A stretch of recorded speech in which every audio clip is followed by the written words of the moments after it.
Giovanna continues our team coverage tonight from the campus of Virginia Tech in Blacksburg, Virginia. One day after this massacre, the most striking thing is that you don't see flowers lining the lawns. You don't find words of condolence covering the campus.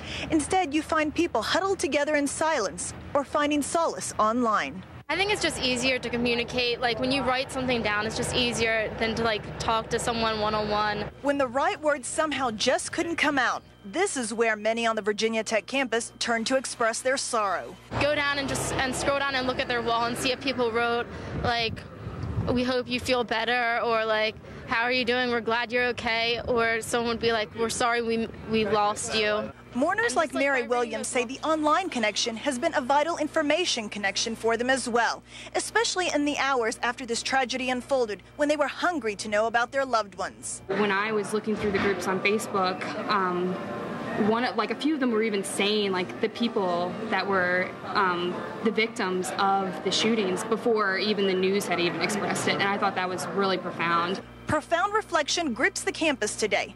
Flowers line this West Ambler Johnston Hall sign where the first shooting happened. But other than that, you don't see memorials all over campus. Instead, you see it on these young people's shirts. You find it on a random poster or two, and mostly you see it on their faces. People aren't talking around campus. When I walk down the street and I see someone and we talk about what happened, they don't really say anything about it. And the silence will be even more pronounced. With classes canceled for the week, many people have decided to find comfort back home, but they'll of course stay in touch online. Reporting from Virginia Tech, Giovanna, My 9 News. It was a case of temporary insanity. That's the explanation that accused killer Joran Vandersloot is planning to give to explain why he allegedly killed a 21-year-old Peruvian woman. At least that's according to his defense attorney. You've seen the video of Joran Vandersloot shortly after he allegedly beat, stabbed, and strangled 21-year-old Stephanie Flores, a young woman he met while gambling in Peru last May. Well, now he's expected to plead guilty in this case to try to get a lesser sentence. They have all types of different evidence that would make it clear that he's the perpetrator of the crime. So what do you do when you're definitely going to be found guilty?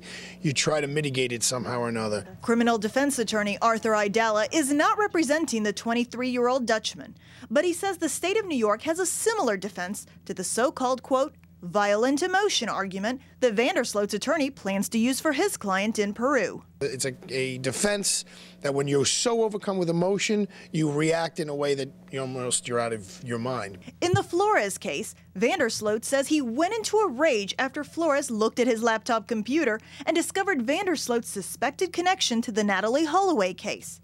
You'll recall, Vandersloot has long been considered the main suspect in the disappearance of Alabama teen Natalie Holloway, who vanished during a high school trip to Aruba back in 2005. He's never been charged with that crime. Initially, they were trying to see if he would give some sort of a confession to the Holloway case, and that would give him a lesser sentence here in Peru, but that did not happen.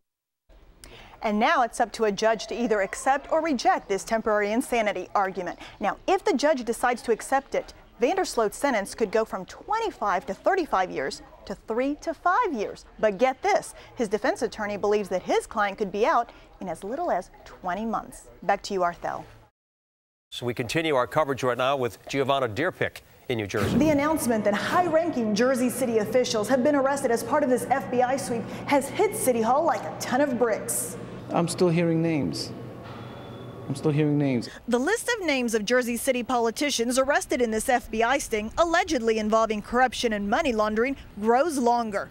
Top of mind, Council President Mariano Vega Jr., Deputy Mayor Leona Baldini, 4 former council candidates, and a former acting mayor. Most are people that Jaime Vasquez knows well. I still don't believe that all this has occurred. It's just so broad, so many people. And Mariano was dedicated to serving the public. So far, Jersey City Mayor Jeremiah Healy has not responded to our requests for comment. No one answered the door at Vega's home, and this was the response we got at Deputy Mayor Baldini's other workplace, this real estate office. Ms. Baldini is a good woman, and that's what I know. The public is paying attention and reacting bluntly. These people are crazy to be in Hudson County and think they can get away with it. Let's get rid of him and get somebody in here who can do the job without corruption, money laundering. At City Hall, there's an eerie quiet and people avoiding the TV cameras, but with eyes glazed on their TV screens. A lot of people are watching television screens, watching the news conferences. A lot of people are very shocked. Vasquez says judgment needs to be reserved until all the facts come out, but it's already a blow to Jersey City's image. People would ask me, where are you from? I said, I'm from Jersey City, home of the Statue of Liberty. And so now going to some places saying I come from Jersey City, oh, isn't that where they shot those 5 cops and they arrested all those politicians? And since this story is still evolving, no one here at City Hall is really sure how this is going to shake out. For now, everybody's still absorbing the impact. From Jersey City, Giovanna, Fox 5 News.